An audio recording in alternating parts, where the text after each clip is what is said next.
مولانا مودودی ان کو سزا ہو گئی پھانسی کی، ابھی تاریخ نہیں آئی تھی، جیل میں تھے۔ اس جیل کے دوران وزن بڑھ گیا، خوش رہتے تھے، اپنے کام کرتے رہتے تھے۔ جب باقی دنیا کا پریشر پڑنا شروع ہوا تو اسکیپ روٹ ڈھونڈ رہی تھی پاکستان گورنمنٹ۔ وکیل ان کے پاس پہنچا، کہا اپیل کر دیجئے، رحم کی اپیل، مرسی اپیل۔ جب اس کی نہیں سنی وکیل کی تو وکیل گھر والوں کو لے کر آیا۔ گھر والوں نے جب آ کے سمجھایا، جواب عجیب و غریب جواب تھا، مجھے بہت انسپائر کیا اس جواب نے، اور بڑا انسپائر کرنے والا جواب ہے۔ انہوں نے کہا زندگی اور موت کے فیصلے ان ایوانوں میں نہیں ہوتے، زندگی اور موت کے فیصلے ان ایوانوں میں نہیں ہوتے۔ اگر میری موت کا وقت آ گیا تو تم میں سے کوئی نہیں بچا سکتا مجھے، اور میری موت کا وقت نہیں آیا تو یہ الٹے لٹک جائیں، مجھے پھانسی نہیں دے پائیں گے، اور نہیں دے پائے۔ وہ پرائم منسٹر کا مرڈر ہو گیا، وہ پھانسی نہیں دے پائے۔ پھر اگلے آئے تو انہوں نے کہا یہ پولیٹیکل کیس تھا، اور انہوں نے ریلیز کر دیا۔ Subscribe the channel and press the bell icon to never miss a video. الحمدللہ الحمدللہ الذی لہ حمدا کثیرا کما امر، واشہد ان لا الہ الا اللہ وحدہ لا شریک لہ، واشہد ان سیدنا و نبینا و مولانا محمدا عبدہ ورسولہ۔ برادران اکرام، پچھلے جمعے میں خطبے کا موضوع تھا اخلاص۔ بہت اہم ہے، دین تو آتا ہی نہیں ہے، اللہ سے کوئی تعلق ہوتا ہی نہیں ہے اگر اخلاص نہیں ہوتا۔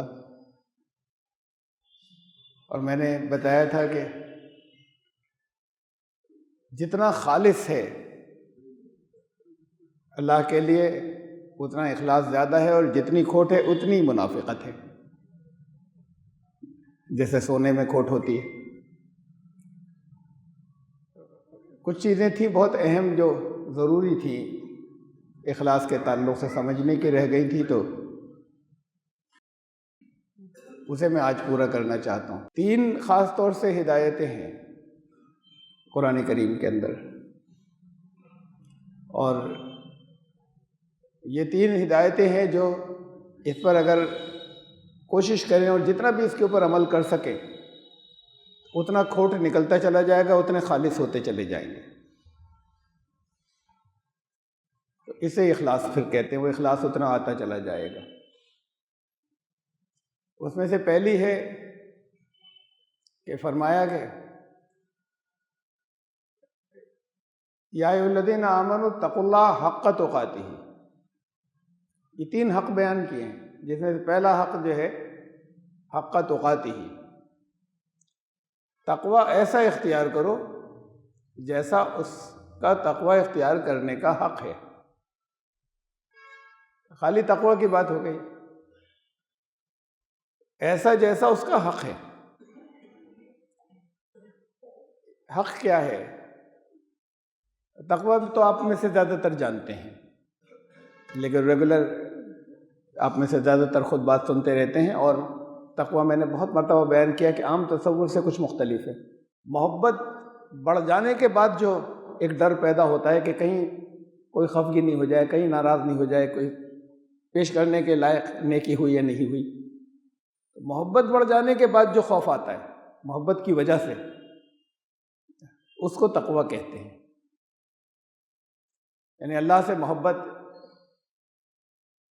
اور ہو جائے، اور بڑھ جائے، اور بڑھ جائے، کہ اس کی عذاب سے نہیں، سزا دینے سے نہیں، اس کی نافرمانی سے، کہ یہ خفا ہو، جس سے محبت ہے وہ خفا ہو جائے، یہ ڈر لگنے لگے، اور وہ زندگی کو صحیح راستے پر لے جائے، اور نافرمانیوں سے، اس کی ناراضگیوں سے، اس کی ناپسندیدہ باتوں سے بچاتا چلا جائے، یہ پھر تقوی ہے۔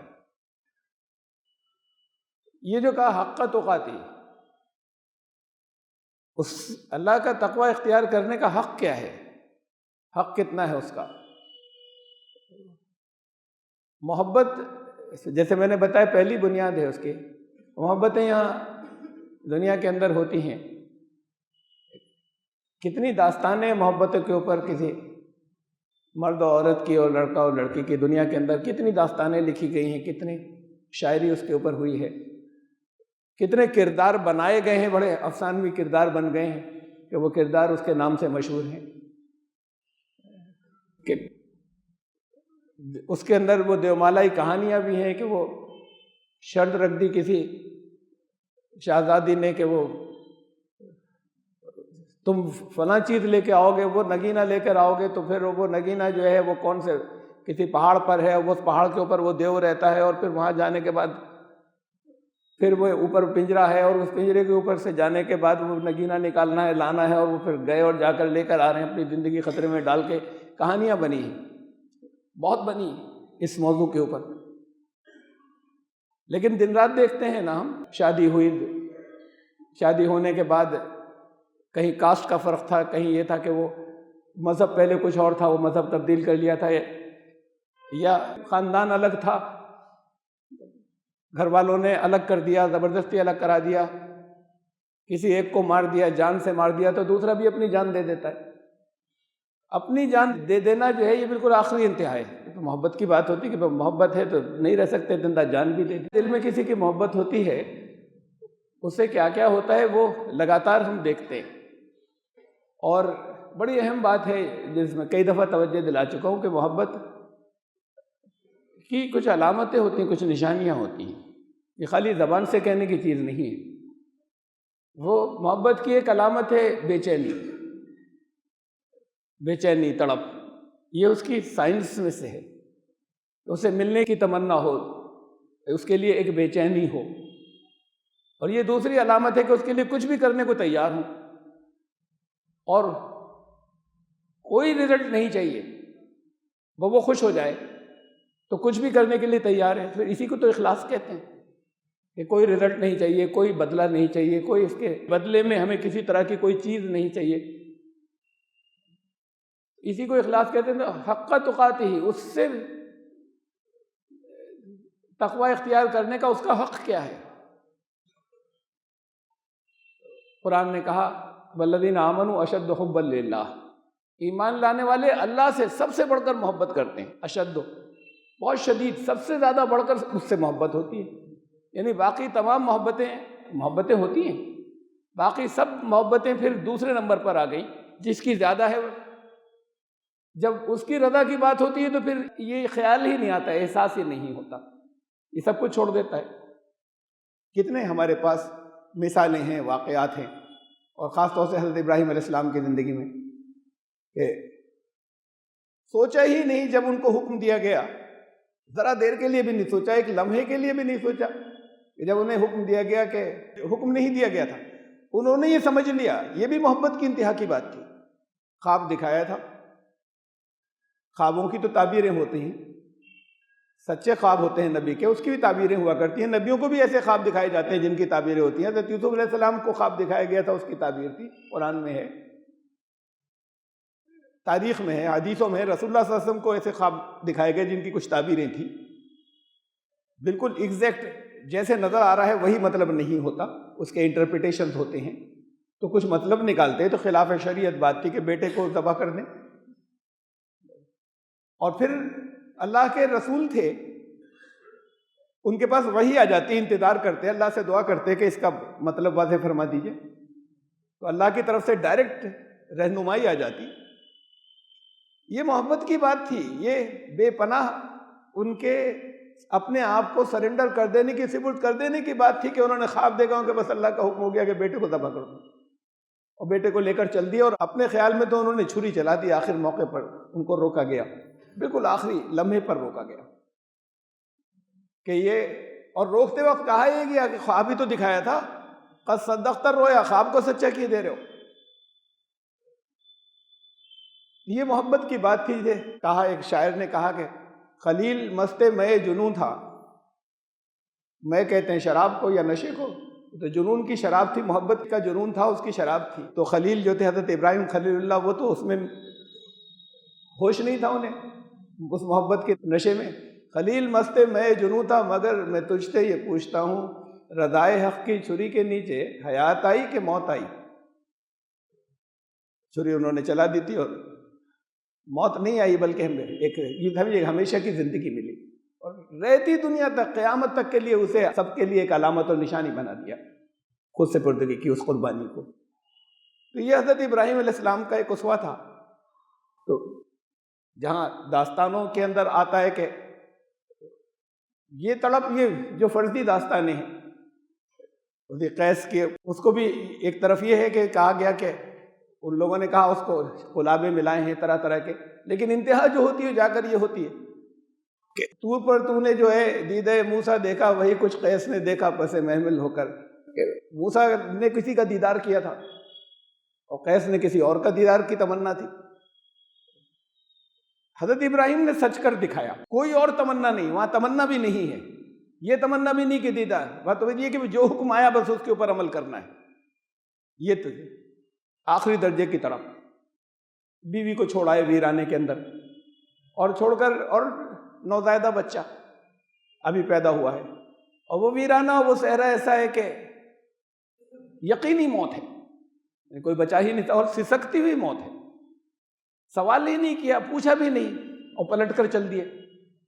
اس کے بعد واپس پلٹ کر دیکھا بھی نہیں۔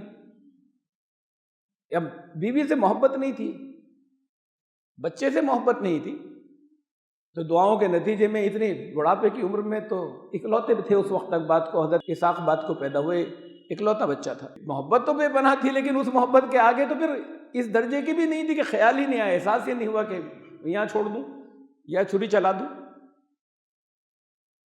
اور پھر اسے دیکھیں کہ اللہ کا حکم ہوا کہ یہاں بیت اللہ تعمیر کرنا ہے۔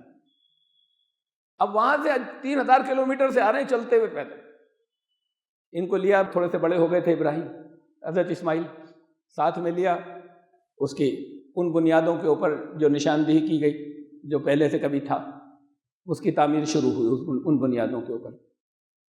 اینٹیں رکھتے جا رہے ہیں، دیوار اٹھاتے جا رہے ہیں، دعا کرتے جا رہے ہیں۔ دعا کیا ہے؟ ربنا تقبل منا انک انت السمیع العلیم۔ اللہ نے بلایا تھا، وہاں سے پیدل چل کر آئے ہیں، بیت اللہ کی تعمیر کر رہے ہیں اللہ کے حکم سے۔ حضرت جبریل نشاندہی کر کے گئے کہ کہاں پر ہوگی اور کیسے ہوگی۔ اب صرف وہ چونا یا گارا جو بھی ہوتا ہوگا اس پر اینٹیں ہی تو رکھ رہے تھے، سب مکمل تو ویسے ہی تعمیل کی تھی۔ دعا یہ کر رہے ہیں قبول کر لیجیے گا اللہ، یعنی اب بھی یہ ہے کہ آپ قبول کر لیں اسے۔ اس درجے کی بات نمازوں کے بعد، ہمارے اپنے اچھے اعمال کے بعد کسی کے دل سے یہ دعا نکلتی کہ اللہ قبول کر لیجیے گا۔ اللہ کے لیے کر لیا تو بڑا احسان کر دیا، ہم نے تو ادا کر دیا۔ لوگ تو جسے قضا نماز کہتے ہیں، اب تو قرضہ اتار دیا، وہ فریضہ انجام دے رہے ہیں، اس حکم کو بجا لا رہے ہیں۔ بہت سخت ہے، جس کو بلایا ہے ان کو خاص طور سے بلایا گیا ہے، اور لگے ہوئے ہیں اور یہ کہتے جا رہے ہیں کہ قبول کر لیجیے گا۔ یہ ہے حق تقاتی، محبت کے اندر اس درجے کی کہ پھر کسی بات کا حکم کے بعد احساس نہیں، اور یہ لگاتار پھر یہ تقویٰ ہے کہ اس کے بعد یہ بے چینی ہے کہ اس لائق ہو گیا یہ کام یا نہیں ہو گیا جو کہا تھا۔ اب نمازیں پڑھ کے جا رہے ہیں، کسی کو خیال آتا ہے کبھی کہ کیا نمازیں پیش کرنے کے لائق تھیں یا نہیں تھیں جو جمعے کی نماز ادا کر کے چلے گئے، اور اپنی نمازیں باقی بھی وہ بیت اللہ تعمیر کر رہے ہیں، اللہ کے حکم سے کر رہے ہیں۔ اے ہمارے رب قبول کر لیجیے گا، ربنا وجعلنا مسلمین، ہم دونوں کو اپنا سر جھکانے والا ہی بنائیے گا، اپنے آگے جھکائے رکھیے گا اے ہمارے رب، اور ہماری جو نسل چلے اس کے لیے بھی ایسے۔ یہ تو پھر وہ مثالیں ہیں کہ جس جگہ تک کوئی پہنچ نہیں سکتا، لیکن قریب تو پہنچے، احساس تو ہو، مثالیں یاد تو رہیں۔ ہم تو یہ ہوتا ہے کہ ہم نے فرض ادا کر دیے، اللہ کا شکر الحمدللہ۔ اب اس سے پہلے کا جذبہ جو تقویٰ جس کی ڈیمانڈ کرتا ہے وہ یہ کہ ہوا بھی ایسا کہ جو اس کے آگے پیش کرنے کا۔ یہ تو ہوا پہلی ایک چیز جو اخلاص کے لیے ہے۔ یہ 3 ہدایتیں بہت خاص ہیں جہاں حق کی بات آئی ہے، تینوں میں یہ تھی حق تقاتی، اور اگر یہ نہیں ہوگا حق تقاتی ولا تموتن الا وانتم مسلمون، اور پھر اسی حالت تک پہنچ کے مرنا، اس کے بغیر مر مت جانا کہ تم جو کہا تھا سر تسلیم خم ہے، اسی حالت میں مرنا، اس کے بغیر مت مرنا، تو اینڈ تک یہ حالت رہے۔ اور تمہارے اندر یہ نہیں ہوگا تو آگے کا فرقے بن جائیں گے، فرقے بن گئے تو پھر تقویٰ غائب ہے۔ اگر وہ گروپ بن گئے جن میں ایک دوسرے سے نفرتیں ہیں تو پھر تقویٰ نہیں ہے۔ ایک دوسری ہدایت ہے، ایسا جہاد کرو جیسا اس کا حق ہے، جاہدوا فی اللہ حق جہادی۔ عجیب الفاظ ہیں، جاہدوا فی اللہ، قرآن شریف میں جگہ جگہ باقی جگہوں پہ جو الفاظ ہیں آپ ویسے ہی پڑھتے رہتے ہیں، حافظ نہیں بھی ہیں تو بھی میں توجہ دلاؤں گا، یاد آئے گا، سبیل اللہ، اللہ کے راستے میں جہاد. یہاں فی سبیل کا لفظ غائب ہے. وجاہدوا فی اللہ، اللہ میں جہاد، اللہ کی ذات میں جہاد، اللہ کی پرسن میں جہاد. ترجمہ تشریح کرنے والے یہی کرتے ہیں، اللہ کے راستے میں جہاد. یہاں کوئی الفاظ کی کمی تھی کہ ایک یہ یہاں پہ سب جگہ پر فی سبیل اللہ، یہاں بھی ایک لفظ سبیل ڈال دیا جاتا کہ یہاں سے شارٹ کر دیا گیا خالی. کچھ مختلف ہے. جہاد فی سبیل اللہ اور جہاد فی اللہ کا جاہدوا فی اللہ ہے حق جہادی، ایسا جہاد جیسا اس کا حق ہے. کتنا ہے حق؟ اب الیکشنز آ رہے ہیں، ابھی جہاد نظر آئیں گے آپ کو چاروں طرف. وہ جہاد جو ہے وہ کہیں کانگریس کے لیے ہوگا، کہیں سماجوادی کے لیے ہوگا، کہیں بھارتی جنتا پارٹی کے لیے ہوگا. دیوانے نظر آئیں گے لوگ، سب اپنا کھانا پینا بھولے ہوئے، اپنی نیندیں بھولے ہوئے، اپنی آواز بھر رہا گئی ہے تو دوا کھا کھا کر اور نکل رہے ہیں اور لگے ہوئے. ان میں اخلاص نہیں ہوتا. انہیں کچھ چاہیے واپس. اخلاص وہ ہوتا ہے جہاں کچھ نہیں چاہیے تو صرف محبت کی وجہ سے کر رہے ہیں. ان میں سے یہ جتنے یہ کر رہے ہیں یہ جہاد، یہ اس جہاد کے اندر کچھ نہ کچھ ریٹرن چاہیے، ہر ایک اس لیے لگا ہوا ہے. ان کے لیے تو اتنا جہاد کرو گے، آپ میں سے بھی کریں گے کچھ لوگ، باقی تو دنیا نظر آئے گی کرتی ہوئی. ابھی آگے اور الیکشنز آئیں گے. اللہ کے لیے جہاد کیا ہے؟ اتنا جہاد جتنا ان کے لیے کر رہے ہیں، اگر اتنا ہی اللہ کے لیے کریں تو تب تو دونوں کو آپ برابر کریں گے کہ اللہ کے برابر ہی. یہ کانگریس پارٹی اللہ کے برابر تب ہوئی، آپ نے تب مانی جب اتنا کیا جہاد جتنا ان کے لیے کیا تھا، تب تو آپ نے ان کو برابر مانا اللہ کو ان کے. اس سے اس کا حق تھوڑا سا زیادہ ہے کہ نہیں ہے؟ تھوڑا ہی سا زیادہ ہے. تو پھر اسے دیکھو کہ تمہاری زندگی جو ہے وہ پھر اب ایک لمحہ بھی پوری زندگی کا، اور وہ اس اخلاص کے ساتھ میں کہ ریٹرن میں کچھ نہیں چاہیے. یہ ریٹرن میں کچھ چاہیے، اللہ کا وعدہ ہے، برا نہیں ہے. یہ جس چیز کا وعدہ کیا ہے صرف اس کی ریٹرن کی بات ہو، باقی چیزوں کی نہ ہو اگر، تو کوئی حرج نہیں. اللہ نے بتایا، لیکن میں نے آپ سے کہا تھا نا پچھلی مرتبہ کہ یہ منزل اس سے آگے ہے، جہاں اس کے قربت جو ہے وہ اہم بن جاتی ہے. جنت سے گزر کر نکل گئے، یہ تو صرف پڑاؤ تھا اور آگے پہنچ گئے، جو اخلاص کے اعلیٰ ترین درجے کے اوپر ہوتے. تو جاہدوا فی اللہ اور پھر فی سبیل اللہ، اللہ کے تو اس کے ساتھ میں تعلق اور رابطہ، یہ دو الفاظ ہیں. ہمارے استاد کہا کرتے تھے کہ اللہ سے رابطے کا تعلق پیدا کرو. ضابطہ تو ہے ضروری، ضابطہ از رولز. ہاتھ کہاں باندھنے ہیں، پہلے کیا پڑھنا ہے، رکوع کب کرنا ہے اور سجدے کب کرنے ہیں اور کتنے کرنے ہیں، یہ تو سب ضابطے ہیں. وضو میں کون کون سے جسم کے اعضاء جو ہیں ان پہ سے پانی بہہ جائے اور سوکھا نہ رہ جائے، یہ سب ضابطے ہیں اور یہ رولز ضروری ہیں فالو کرنا. لیکن یہیں تک رہے کہنا، یہاں تک رک مت جانا، رابطے کا تعلق ہو ضابطے سے بڑھ کر. کانٹیکٹ ہی نہیں ہوا تو نماز کس کے لیے پڑھی؟ خالی کچھ الفاظ تھے کہ اللہ کے لیے منہ میرا طرف کعبہ شریف کے، اور اللہ کے لیے خالی پڑھی تھی. یہ صرف کچھ الفاظ تھے. اگر کانٹیکٹ نہیں ہوا تو کس کے لیے نماز ہے؟ اور پھر یہ کانٹیکٹ تو یہ تو مشقیں تھیں. یہ کانٹیکٹ تمہارے سب کانشیس مائنڈ میں آ جائے، تمہارے تحت الشعور کے اندر آ جائے، اور پھر اس کا احساس سب کانشیس مائنڈ میں رہے کہ وہ ساتھ میں ہے ہمارے، اور ساتھ میں ہے تو پھر ہر کام جو ہے وہ بندگی کے اندر گزرے گا، ہر کام بندگی کے اندر گنا جائے گا جب یہ احساس ہوگا، اور ہر کام درست بھی ہوتا چلا جائے گا. تو یہ ہے اللہ میں جہاد. جاہدوا فی اللہ، آگے جا کے مثال دی ہے ملت ابیکم ابراہیم. تمہارا کلچر ہونا چاہیے، تمہارا مینٹل کا حضرت ابراہیم والا. ملت ابراہیم، آپ کون ہیں؟ ملت محمدی. ملت محمدی کہا ہی نہیں قرآن نے کہیں، امت محمدی ہیں. ملت تو تمہاری ابراہیم سے آ رہی ہے، حضرت ابراہیم سے. رسول اللہ صلی اللہ علیہ وسلم بھی ملت ابراہیمی میں تھے. ایک اسلام کا جو اصل کلچر ہے یہ پہننا اوڑھنا اور چہرے نہیں، وہ کلچر اصل جو ہے وہ حضرت ابراہیم کا کلچر کیا تھا؟ سونا اور مانا. اس کے بعد تو سوچا ہی نہیں کچھ کہ تم اپنے باپ ابراہیم کی ملت ہو. وہ تھے اصل جہاں سے تمہاری یہ ملت چلی آ رہی ہے. تب اللہ کے اندر جہاد ہوگا، جاہدوا فی اللہ ہوگا. اور پھر اس کے آگے کی منزل اور اسی کے اندر آ رہی ہے. میں ذرا سب بات کو ذکر کروں گا, بڑی عجیب آیت ہے. جہاد جو ہے وہ لگاتار مسلسل کسی کام کے لیے کوشش کیے چلے جانا وداؤٹ بریک, اسے جہاد کہتے ہیں. تو اللہ کے لیے, اللہ کے راستے میں جہاد, اور اس سے اوپر اللہ میں جہاد. ہماری تو اردو بولنے کی زبان میں سے یہ جملے ہی خارج ہو گئے, اللہ میں جہاد. اس میں ہے, بائبل میں ہے کہ میں اس کے اندر ہوں, وہ مجھ میں ہے, میں اس میں ہوں. اللہ میں جہاد, یہ ہے دوسرا حصہ اخلاص کا. یعنی یہ ہدایتیں جو 3 ہدایتیں آئی ہیں, تو تینوں جگہ حق کی بات ہوئی ہے کہ اس کا کتنا حق ہے اسے دیکھو. یہ دنیا والوں کو حق دیا کرتے ہو جگہ جگہ, تو اس سے کتنا زیادہ حق ہے اس کا, اور تم کتنا کرتے ہو, اور پھر کہتے ہو کہ ہم مسلم ہیں, سر جھکانے والے. ہمارے اندر اخلاص ہے تو مسلم کہلانے والے ہو گئے, خالص نہیں ہو. اور تیسری جو حق کہا ہے, وما قدر اللہ حق قدری, بڑی عجیب آیت ہے. انہوں نے قدر نہیں کی اللہ کی جیسا اس کی قدر کرنے کا حق تھا, ویسی قدر نہیں پہچانی. نہ قدر پہچانی نہ قدر کی. اس کی حق کتنا تھا اس کی قدر کرنے کا. قدر تو کرنے کا, قدر آتی دل کے اندر ہے جب اس کی پاورز اور اس کی عظمت اور اس کی بڑائی اور وہ جو کچھ کر سکتا ہے وہ ساری ذہن کے اندر پوری ہو.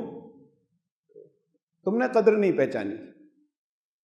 اب یہ تو کہتے ہیں, چاروں طرف کہتے ہیں نا, وہ بھی کہتے ہیں ہمارے غیر مسلم بھائی بھی, ہاں سرو شکتی مان ہیں, اور اس سے نیچے کے بھی لوگ ہیں. ہے کوئی شکتی ہے, ہم مانتے ہیں ایک شکتی ہے, اب بس باقی زندگی ختم. تم جانتے ہی نہیں شکتی کیا ہے, تم سے کوئی تعلق ہی نہیں, پھر اور کچھ کرنا ہی نہیں, بس ایک شکتی ہے جو تم سے اوپر ہے. میں نے کہا نہیں, اس سے آگے والے لوگ ہیں, سرو شکتیمان ہے اور وہی سب کچھ کرتا ہے, اور سارے باقی دیوی دیوتاؤں سے اوپر سب سے بڑا ہے. یہ بھی کچھ نہیں ہوا, یہ تو خالی الفاظ ہیں بولنے کے. تمام زندگی کے اندر جو کچھ کر رہے ہیں وہ تو باقی اپنے پوجائیں اس شکتیمان کی تو ہوتی نہیں, سب ان کی ہوتی ہیں جو نیچے درجے کے چھوٹے چھوٹے درجوں کی. اس کو تو آؤٹ کیا ہوا ہے. پھر آپ کہتے ہیں نہیں ہم کرتے ہیں قدر, ہم تو بس اسی کی کرتے ہیں اور کسی کو بیچ میں لاتے ہی نہیں. جس کا زندگی میں کبھی رابطہ ہی نہیں ہوا, تعلق نہیں ہوا, کیا اس کی کرتا ہے. یہ تو یہاں ہاتھ باندھ کر کھڑے ہوتے ہیں اور چاروں طرف ہوتے ہیں, دنیا کے اپنے ہر میدان کے اندر پہنچتے ہیں, وہ بھی جو اچھے ہیں وہ بھی جو برے ہیں, بس امام کی آواز کے اوپر کھڑے ہو رہے ہیں اور سر جھکا رہے ہیں. کہا کہ ہم کسی کو بیچ میں نہیں لا رہے, دنیا بیچ میں رہتی ہے, دنیا کے مسائل اس کے اندر چلتے رہتے درمیان میں, جس وقت نہیں چلنے چاہیے, اس لیے کہ کہا تو یہ حنیف حنفا ہو جاؤ. پچھلی مرتبہ آیا تھا مخلصین لہ الدین حنفا. حنیف تو اسے کہتے ہیں جو سب طرف سے کٹ کر ایک طرف متوجہ ہو, یکسو ہو جائے, ٹرانس میں آ جائے اس وقت, اور خالص ہو کر دین کو اپنے خالص کر لو, ایسے کہ سب طرف سے کٹ جاؤ. تو پھر اسٹیج تو خالص ہونے کی وہ ہے. اور آپ نے کہا کہ نہیں یہ نہیں پہچانتے قدر, ہم پہچانتے ہیں. آپ میں سے کتنے پہچانتے ہیں کبھی کسی جگہ پر ہر کام کرنے سے پہلے سوچا کہ اس کے اندر اللہ کی رضا کیا ہے؟ اور میں نے تو رکھا تھا پچھلی بار, نیکی بھی کرتے ہیں تو خیال نہیں آتا کہ اللہ کی رضا کے لیے کر رہے ہیں. جو بھلے کام کرتے ہیں تب اس تک کا تو خیال نہیں آتا اس کے لیے کیا ہوا. تو یہ جو حصہ ہے اس کی قدر پہچاننے کا. اب ہمیں تو ملتے ہیں جگہ جگہ مختلف طرح کے, کہا کہ بھائی سب بھی, ہم بھی خدا تک پہنچ سکتے ہیں, تم بھی پہنچ سکتے ہو, سب خدا بن سکتے ہیں, سب ایشور بن سکتے ہیں, ایسے بھی لوگ ملتے ہیں.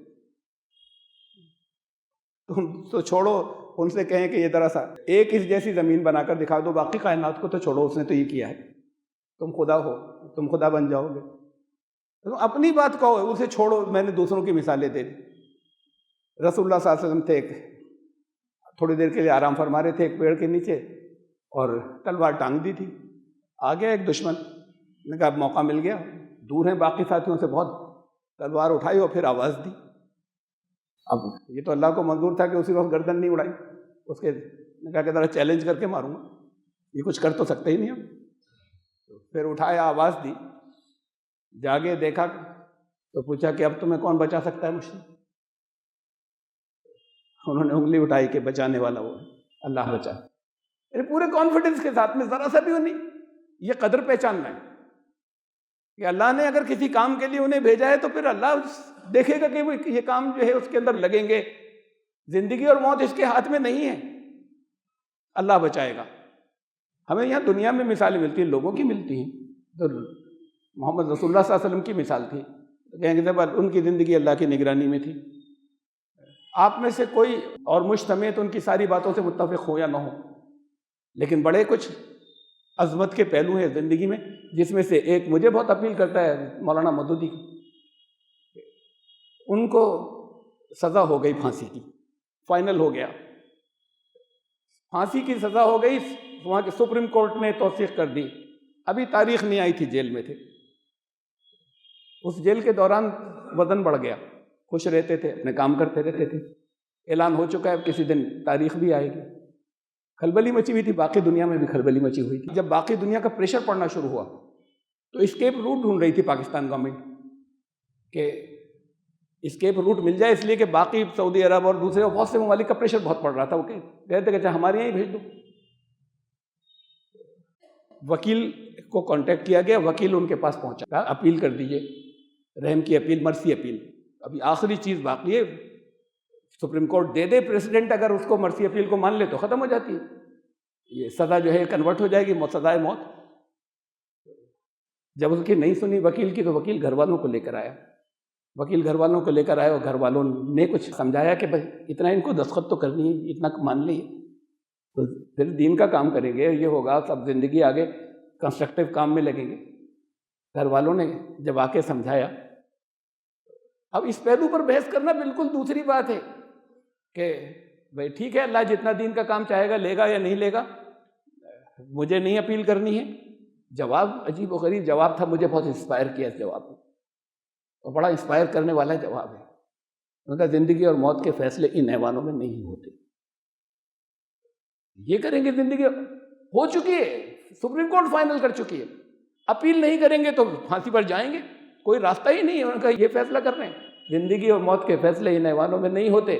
اگر میری موت کا وقت آ گیا تو تم میں سے کوئی نہیں بچا سکتا مجھے, اور میری موت کا وقت نہیں آیا تو یہ الٹے لٹک جائیں, مجھے پھانسی نہیں دے پائیں گے, اور نہیں دے پائے. وہ پرائم منسٹر کا مرڈر ہو گیا, وہ پھانسی نہیں دے پائے. پھر اگلے آئے تو انہوں نے کہا یہ پولیٹیکل کیس تھا, اور انہوں نے ریلیز کر دیا. یہ یقین جو ہے یہ آخری درجے کا, وہ تو بہت بڑی مثال تھی میں نے رسول کی دی صلی اللہ علیہ وسلم. یہ دنیا کے انسانوں کے اندر یہ ہے قدر پہچاننا کہ اس کی پاور میں ہے نا. ان لوگوں کی کیا طاقت ہے, یہ ہے اس کی قدر کو پہچاننے کی ایک مثال, یہاں زندہ مثال. وما قدر اللہ حق قدرہ. ابو طالب کے پاس 3 بار گئے ڈیلیگیشن کہ انہیں سمجھاؤ, گھر گھر کے اندر گڑبڑ چل رہی ہے. پھر ایک دفعہ دھمکی آئی, جو ڈیلیگیشن آیا مکے کے سرداروں کا, ایک بار دھمکی آئی, کہا کہ پھر اب تو یہی رہ گیا ہے صرف کہ اب ہم تم سے لڑیں, اور یا تم رہو یا ہم رہیں, اس درجے کا تم سے مخالفت ہو جائے. ابو طالب سردار تھے قریش کے, اس سے ذرا سا فکر مند ہوئے. اس سے پہلے تو ٹال ول کے بھیج دیا تھا. انہوں نے بلایا, کہا بھتیجے خود اپنے اوپر اور ان بوڑھے کندھوں پر اتنا بوجھ مت ڈالو, مقصد یہ تھا کچھ اکوموڈیٹ کر لو ادھر ادھر سے, جتنا تم یہ اعلان کہتے رہتے ہو. رسول اللہ صلی اللہ علیہ وسلم نے جواب دیا کہ میرے ایک ہاتھ پر, اللہ کی قسم, میرے ایک ہاتھ پر سورج رکھ دیں لا کر, ایک ہاتھ پر چاند لا کے رکھ دیں. اگر اتنا سب کچھ کر دیں گے تب بھی میں اس اسٹینڈ سے نہیں ہٹوں گا کہ یا تو میری زندگی ختم ہو جائے یہیں پر, میری زندگی فنا ہو جائے اس راستے میں فنا ہو جاؤں, یا یہ مشن کامیاب ہو. اس سے میں ہٹنے والا نہیں ہوں. یہ اس وقت جب یہ پوزیشن ہے کہ جب سب مخالف ہیں, چاروں طرف تنہا ہیں, چاروں طرف کچھ ساتھیوں کے اوپر ظلم ہو رہے ہیں, اور کہہ یہ رہے ہیں کہ قیصر و کسریٰ کے تاج تمہارے قدموں میں ہوں گے, اور وہ مان رہے ہیں لوگ جن پہ چاروں طرف سے ظلم ہو رہا ہے. باقی دنیا کو اگر بتایا جاتا تو اس سے زیادہ مذاق اڑانے والا, مذاق خیز اور اس سے زیادہ ہیومرس بات کیا ہو سکتی ہے. یہ کہا جائے کہ حماقت کی اور بے وقوفی کی, کہ پس رہے ہیں اور کچلے جا رہے ہیں چند, اور کہہ رہے ہیں اس وقت کی جو سپر پاورز ہیں کہ ان کے تاج تمہارے قدموں میں ہو. پھر وہ ہوا. یہ اس کی قدر پہچاننے کی بات تھی, جانتے ہیں اس کی پاورز میں کیا ہے, اس کی طاقت میں کیا ہے. اور پھر جب یہ آخری رسول بنائے گئے تو پھر وہ انجام آئے گا جہاں پر اسے کامیاب ہوگا, جہاں پر یہ میں کامیابیاں ملنی ہی ملنی ہے. تو پھر کوئی دور دور تک کوئی آثار آس پاس کے سوال نہیں, 0.00% بھی کہیں پر کوئی امید نہیں ہے. لیکن وہ کہہ رہے ہیں کہ تمہارے قدموں میں آئیں گے تاج. یہ اس کی قدر پہچاننے کی بات تھی. تو یہ 3 چیزیں ہیں. پہلی، تقوی ایسا اختیار کرو جیسا اس کا حق ہے. جہاد ایسا کرنا اللہ میں جیسا اس کا حق ہے. اور یہ تیسری، اس کی قدر ایسی پہچانو جیسا وہ ہے، جتنی عظمت والا. ارے یہ ساری کائنات مل کر یہ چیلنج کیا جو آج تک بنا ہوا ہے. بڑی ترقی کر لی، بڑے بڑے سائنٹسٹ ہیں، بڑی چھوٹی سی قرآن نے مثال دی ہے. کہا ان سے کہو یہ سب مل کر، دنیا کے سب سائنٹسٹ لفظ میں بیچ میں لا رہا ہوں، اس لیے کہ یہی تو کرتے ہیں بیولوجسٹ، بڑے بڑے سب سائنٹسٹ ہیں. یہ سارے کے سارے ملنے کے بعد ایک مکھی تو کریٹ کر نہیں سکتے. اچھا چھوڑو مکھی کہ مکھی کریٹ کر لیں. مکھی جو ان کے کھانے پر بیٹھ جاتی ہے یا ان کی غذا پہ بیٹھ جاتی ہے اور جو کچھ لے کر اڑ جاتی ہے، یہ اس کو ریکور کر کے دنیا کے سارے لوگ مل کر نہیں لا سکتے، اور نہیں لا سکتے. اگر مکھی کو کسی طریقے سے اسی جلدی سے اریسٹ بھی کر لیں، پہچان میں رہے کہ کدھر کدھر جا رہی ہو، کہاں جا رہی ہو، پکڑ لائیں، اور پھر یہ تو سائنٹسٹ ہیں، بڑے بیولوجسٹ ہیں، اور اس کو جو ہے وہ پھر بے ہوش کر دیں، اور اس کے بعد اس کے ذرے ذرے سارے نکال لیں. ہم نے تو نکال لیا، ابھی تو کھایا نہیں اس نے، ابھی ابھی اڑی تھی. اسی وقت فوراً وہ جو ہے وہ ڈیکمپوز ہو جاتا ہے فوڈ. یہ مکھی کی یہ خاص بات ہوتی ہے کہ مکھی جیسے ہی کسی چیز پہ بیٹھتی اٹھتی تو فوراً وہ ڈیکمپوز ہونے کے بعد ختم ہو جاتا ہے اسی وقت. نہیں لا سکتے. کب چیلنج دیا تھا قرآن نے؟ یہ تو یہ بھی نہیں کر سکتے. مکھی کریٹ کرنا تو الگ بات، یہ مکھی جو ان کا کچھ لے کر اڑ جاتی ہے یہ اس کو بھی ریکور نہیں کر سکتے. کیسے ہیں ان کے معبود، اور کیا قدرت ہے ہماری، کیا کیا بنایا، کس نے قدر پہچانی. کیے جا رہے ہیں کام، کیے چلے جا رہے ہیں. کیوں ہو رہا ہے اس پر کوئی حکمت کیا ہے، اس سے کوئی مطلب نہیں. کیسے ہوا، اس کے پیچھے کیا تھا، اس کے پیچھے کیا تھا، کھوئے ہوئے اس میں ٹرائل اینڈ ایرر چل رہا ہے. برس کے بعد جو چیزیں بالکل اسٹیبلش ہوتی تھی پھر وہ غلط ہو گئیں، پھر کسی اور طرف ٹرائل اینڈ ایرر جا رہے ہیں. بتا دیا نا سب کچھ، اللہ نے اس کی قدر نہیں پہچانی. یہ سوچتے ہے کیوں، مقصد کیا ہے، مقصد سے کوئی مطلب نہیں. بڑی عجیب بات ہے، سائنٹسٹ کو مقصد سے کوئی مطلب نہیں. بھئی یہ پروسیس کیسے ہوا کو اپنے وہ ڈھونڈ رہے ہیں، ڈھونڈنے میں در جگہ ٹھوکریں کھاتے چلے جا رہے ہیں. یہ قدر نہیں پہچانی اس کی. تم یہ 3 کام کر لو تمہارے اندر اخلاص آ جائے گا، قدر پہچان. اور پھر اس کے بعد جس میں نے کہا تھا کہ اس آیت میں ہے جس میں جہاد کو کہا تھا آخر میں، اس میں آخر میں کہا کہ واعتصموا باللہ. وہ تقوی والی آیت میں کہا تھا واعتصموا بحبل اللہ جمیعا. تقوی ایسا اختیار کرنا جیسا اس کا حق ہے، اور سب مل کر اس کی رسی سے چمٹ جانا. قرآن کے ذریعے پہنچو گے، اس کی رسی سے چمٹ جانا. اب یہ اور آگے کی بات ہے، جہاں کہا کہ اللہ میں جہاد کرنا، اس نے کہا کیا کرنا ہوگا، اس سے چمٹ جانا. واعتصموا باللہ، اللہ سے چمٹ جانا. اب یہ ڈائریکٹ اللہ کی بات آ گئی. جیسے بندر کا بچہ ہوتا ہے، وہ تو چمٹ گیا ماں سے، بہت چھوٹا ہے، خود زیادہ کود لیکن ماں سے چمٹا ہے. اب وہ ایک بلڈنگ سے، ہائی رائز بلڈنگ میں سے ایک پہ سے دوسری پہ جمپ کر رہی ہے، ایک شاخ پہ سے، ایک پیڑ پہ سے دوسری شاخ پہ جمپ کر رہی ہے. وہ اپنے آپ کو سیف سمجھ رہا ہے لیکن چمٹ گیا ہے.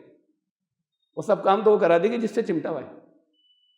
اسے کوئی مسئلہ نہیں ہوگا، کوئی رسک نہیں ہوگا، پورا اطمینان ہے. تم یہ جہاد کرو گے تو پھر اللہ سے چمٹ جانا. یہ ہے اس کی قدر پہچاننا کہ وہ لے جائے گا نکال کر. یہاں تمہاری موت بھی ہو گئی تو یہ تو اینڈ نہیں ہے، وہ تمہیں کامیابیوں میں لے جائے گا. یہ اس کی قدر پہچاننا ہے. جب قدر پہچانو گے تو پھر جواب آئے گا. یا ایتھا النفس المطمئنہ، اے مطمئن جان، اے مطمئن نفس. یہ سیٹسفائیڈ، ٹوٹلی سیٹسفائیڈ. یہ 3 کوالٹیز بتائی اس کو لوگوں نے پتہ نہیں کیا کیا بنا دیا. نفس کی کوالٹیز ہیں یہ، ہر نفس کے اندر اس کی جیسے بہت سی صفات ہیں. یہ 3 کوالٹیز ہیں. انسان جس کو بھی اس میں جلا بخش دے اور جس کو بھی اس کے اندر ایوالو کر لے. نفس مطمئنہ، نفس لوامہ، نفس امارہ. اب یہ بھی نفس کو ہی، انسانی نفس کو اللہ نے یہ جو اس کے اندر صلاحیتیں رکھی اس میں سے یہ بھی کہ ان میں سے سلیکٹ کرے، وہی کو ریسیو کرے، اور اس کی گائیڈنس کی بنیاد پر اس میں سے وہ اس کو لے لے. تو نفس مطمئنہ والا، مطمئن اطمینان والے حصے کو لے لے تو نفس مطمئنہ ہو جائے گا. پھر ندا آئے گی جب یہ قدر پہچانی. یا ایتھا النفس المطمئنہ، اے کمپلیٹلی سیٹسفائیڈ نفس جان، ارجعی الی ربک راضیۃ مرضیہ. اپنے رب کی طرف اس حالت میں لوٹاؤ کہ تم سے وہ راضی اور تم اس سے راضی، دونوں ایک دوسرے سے راضی، وہ تو راضی ہو ہی جائے گا، تم راضی نہیں ہو تو تم اس سے راضی ہو اور وہ تم سے راضی، اس حالت میں آ جاؤ میرے پاس۔ یہ ہے نفس مطمئنہ، اور اس حالت کو انہوں نے، اقبال نے کہا ہے کہ توحید تو یہ ہے کہ خدا حشر میں کہہ دے یہ بندہ دو عالم سے خفا میرے لیے ہے، کسی کی پرواہ نہیں، مخالف ہو گئے تو، گھر والے مخالف ہو گئے تو، نے کہا یہ بندہ خفا نہیں ہے لیکن دنیا خفا ہو گئی بہت سی باتوں پر، کہ یہ بندہ دو عالم سے خفا میرے لیے ہے، تو پھر میرے ہی ہوا نا، اب کہاں جائے گا؟ یہ پھر آخری مقام ہے جہاں جو اقبال نے کہا یہ اس کو قرآن نے کہا کہ اپنے رب کی طرف لوٹا تو وہ تجھ سے راضی اور تو اس سے راضی، فادخلی فی عبادی، اب میرے سچ مچ جو واقعی بندگی کرنے والے ہیں ان میں داخل ہو جا، وادخلی جنتی، اور بھئی یہ جنتیں نہیں، یہ آیت ان جنتوں کی بات بھی کر رہی ہو، یہی آیت اس سے آگے کے مقام کی بات کر رہی ہے، جو جنتی میری جنت، باقی سب سے تو کہا ہے نا کہ تمہیں جنتیں ملیں گی، جنتیں ملیں گی جس کے تحت نہریں بہتی ہوں گی، کہ میری جنت میں آ جا، اللہ کی جنت۔ جیسے پچھلی بار میں نے کہا تھا نا، ان ربی اعلیٰ صراط مستقیم، میرا رب ہے، ملے گا اس ہائی وے کے اوپر جو سیدھی ہے، میرا رب اسی ہائی وے پہ ملے گا، اس صراط مستقیم کے اوپر، میری جنت میں پھر آ جا اگر راضی ہے۔ یہ ہے اخلاص کا پھر ریوارڈ یا آخری درجہ، یہ مقربین ہے۔ پچھلے خطبے میں کچھ چیزیں نامکمل تھی اخلاص کے موضوع کے اوپر جو مجھے کہنی تھی، تو میں نہیں کہہ رہا کہ سب ایسے پرفیکٹ ہو جائیں، لیکن پہلی چیز تو جاننا ہوتا ہے، ہمیں معلوم نہیں ہوتی بہت سی چیزیں۔ ہم نے کہا ایسی نماز ہمیں گھر میں سکھا دی گئی، یہ نماز ہوتی ہے، تو پہلے جاننا ضروری ہے، اس کے بعد جاننے کے بعد آپ کو معلوم ہو کہ بھئی اس کی صحیح حقیقتیں معلوم ہو، تب تو آدمی کچھ ایفرٹ کرے گا یا کوشش کرے گا۔ اللہ سے دعا ہے آپ میں سے اللہ کی راہ میں جہاد کرنے والے پھر اللہ میں جہاد کرنے والے نکلے۔ بارک اللہ لنا و لکم فی القرآن العظیم انہ تعالی جواد کریم ملک